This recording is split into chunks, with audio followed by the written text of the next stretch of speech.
नमस्कार दोस्तों, और बताइए कैसे हैं। मैं अरुणा जौहरी आपके सामने एक नया टॉपिक लेके आ जाई हूँ और ये आप लोगों को ये सोचने पे मजबूर कर देगा कि आप किस तरह से संबंध बनाएं।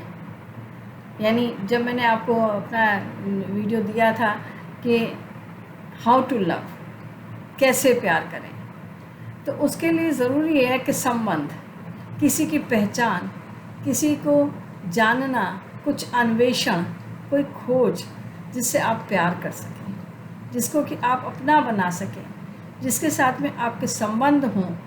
तो कैसे हम ये संबंध बनाएं, how to make the relationship, how to develop it, how to keep it for long, how to maintain it, कैसे लंबे समय तक इसको बनाए रखा जाए, उम्र भर के लिए ऐसा संबंध। तो इसके लिए कुछ चीज़ें हैं जो बहुत ही इम्पॉर्टेंट हैं, जिनके बारे में आज मैं डिस्कस करने जा रही हूँ।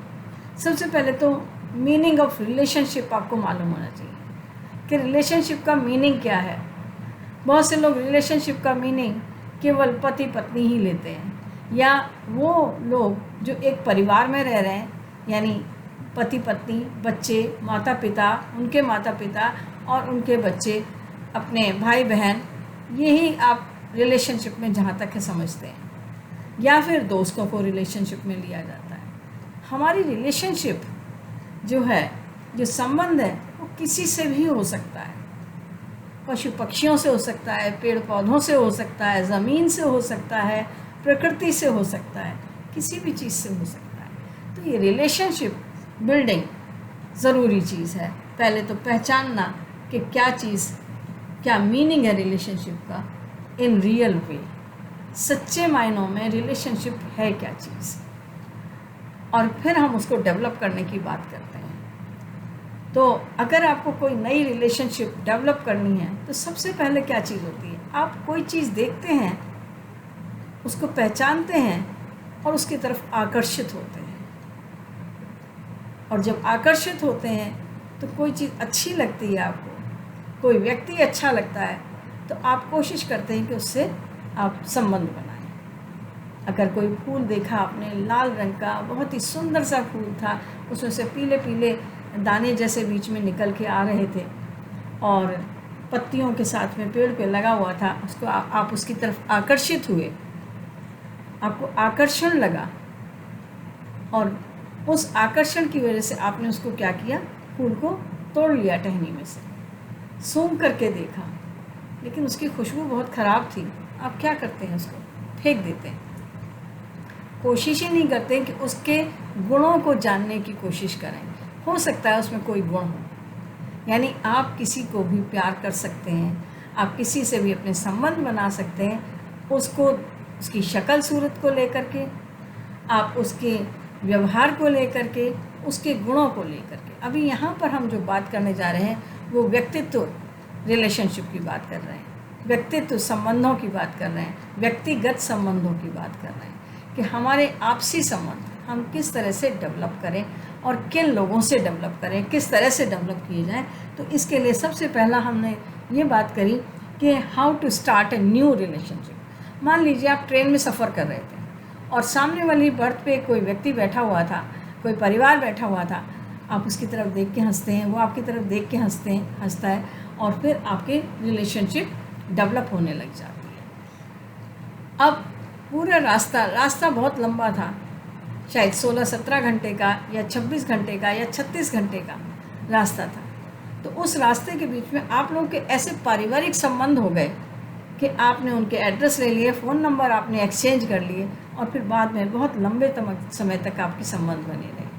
किसी की कॉल आई अचानक से और वो कॉल पे आपने बात की और बात करने में आपको अच्छा लगा। आपने उस व्यक्ति को देखा नहीं है, कभी जानते नहीं हैं उस व्यक्ति के बारे में, लेकिन फिर भी आप उससे अच्छे संबंध हैं आपके, आप उनसे जब भी होता है तो बात करते हैं। तो इस तरह से आप रिलेशनशिप, नई रिलेशनशिप है, उसको भी डेवलप किया जा सकता है, यानी बातों के द्वारा।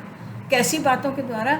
अच्छी बातों के द्वारा, अच्छे संबंध बना करके, उनसे लड़ाई झगड़ा नहीं, हंसकर हमेशा बात करनी, और उनको अपने बारे में, मतलब आप अपने आपको कैसे हैं, how to present yourself, किस तरह के हैं, छोटी छोटी बातों पे नाराज़ नहीं होना किसी की भी, तो संबंध आपके प्रगाढ़ हो जाते हैं। अब उन्हें डेवलप कैसे करना है? आपने किसी से एक बार कॉल किया, बात कर ली, उसके बाद सालों की छुट्टी हो गई।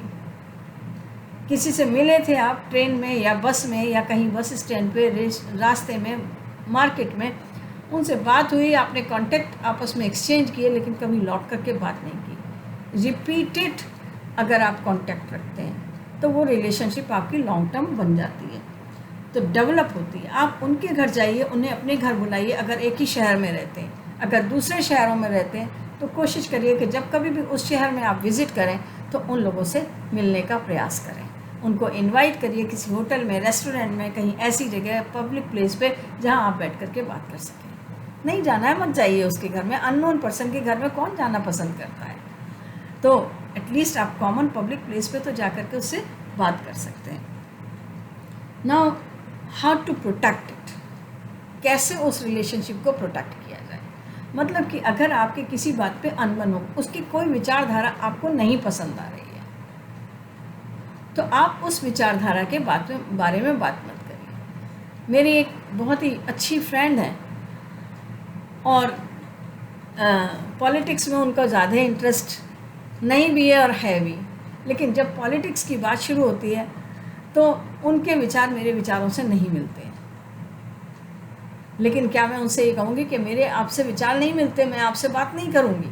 नहीं, मैं उस टॉपिक को ही नहीं लेकर आती हूँ कि वो टॉपिक अगर आएगा तो हमारी विचारधारा नहीं मिलेगी और आपस में जब मैं ना करूँगी वो हाँ करेंगी और वो हाँ करेंगी मैं ना करूँगी, तो गड़बड़ हो जाएगी सारी। तो इसलिए बेटर है कि उस टॉपिक को ही ना लाया जाए, वो टॉपिक लाया जाए जो कि हम दोनों के बीच में कॉमन है और उन पे हम बात करें। बहुत सारे टॉपिक्स होते हैं जो कॉमन होते हैं, तो उन कॉमन टॉपिक्स पे हम बात करें, कॉमन इंटरेस्ट पे बात करें हम, तो ये हमारी प्रोटेक्ट होती है। अल्टीमेट लव, और फिर जिससे भी हमारी रिलेशनशिप है उससे हमारा कैसा प्यार होना चाहिए? अल्टीमेट प्यार होना चाहिए, पूरा प्रगाढ़ संबंध होना चाहिए। यानी हमको उसमें कोई कारण नहीं ढूंढ, कौन सा प्यार सच्चा प्यार है, कौन सी रिलेशनशिप सच्ची रिलेशनशिप है, जिसमें कि आप ये पूछें कि हम क्यों इससे संबंध बनाए हुए हैं, हम इससे क्यों प्यार करते हैं, और आंसर में कुछ भी नहीं आए, नो आंसर मिले, कोई आंसर हम ढूंढ ही नहीं पाए, तो क्या होगा? वो रिलेशनशिप हमारी कैसी मानी जाएगी? सच्ची। कैसी होगी? कि वो प्योर होगी, वो उसके बाद में ट्रांसपेरेंट। मेरे मन में अगर दूसरे व्यक्ति के बारे में, जो से मेरी रिलेशनशिप है, कोई अगर नेगेटिव विचार आया है, तो मैं इधर उधर डिस्कस करने की बजाय कि इससे कहा उससे कहा कि उसमें ये कमी है उसमें वो कमी है, उसकी बजाय मैंने डायरेक्टली उससे बात करी ना कि मुझे आपकी ये बात अच्छी नहीं लगी। हो सकता है वो बात उसने कही ना हो, ये बात हो ही ना हो उसके अंदर, तो वो उस बात को क्लियर कर सकता है। तो ट्रांसपेरेंसी होनी चाहिए हमारे रिलेशनशिप में। और अंत में सिर्फ मैं एक ही बात कहना चाहूँगी, जब पहली बार मिलें आप किसी व्यक्ति से, तो भले ही आपका स्वागत सम्मान ना हो, ढोल नगाड़े ना बजें, बैंड बाजे ना बजें, लेकिन जब वापस आए वहाँ से छोड़ करके, तो उसके दिल में एक कसक हो कि आप गए, आपके छोड़ने पर उसके आंसू आए, आप जब वहाँ से निकलें तो उनके दिलों में वो एक कसक हो, वो आपको भूल ना पाए जीवन भर, और फिर मिलने के लिए उत्सुक रहें कि कैसे मिला जाए, और आप हमेशा तैयार रहें, उनसे वायदा करें कि कोई बात नहीं, अभी हम बिछड़ रहे हैं, लेकिन जब आपको ज़रूरत पड़ेगी तो मैं आपकी मदद के लिए मौजूद रहूँगी या रहूँगा, मैं आपकी मदद के लिए यहाँ पर हूँ। तो ऐसी रिलेशनशिप बिल्ड करना चाहेंगे, ज़रूर बिल्ड करिए, क्योंकि ये आपके जीवन में बहुत काम में आती है। ऐसी रिलेशनशिप हमें अंत समय में भी बहुत याद आती है, और हम उन व्यक्तियों को भूल नहीं पाते हैं जिनको कि हमने संबंध बनाए थे। तो अभी आपसे एक मेरी रिक्वेस्ट है कि अभी तक आपने अगर मेरे चैनल को सब्सक्राइब ना किया हो, पहली बार आए हों, पहली बार इस वीडियो को देख रहे हो, तो चैनल को सब्सक्राइब करना ना भूलें, और पसंद आए तो लाइक और शेयर ज़रूर करें। धन्यवाद, फिर मिलेंगे।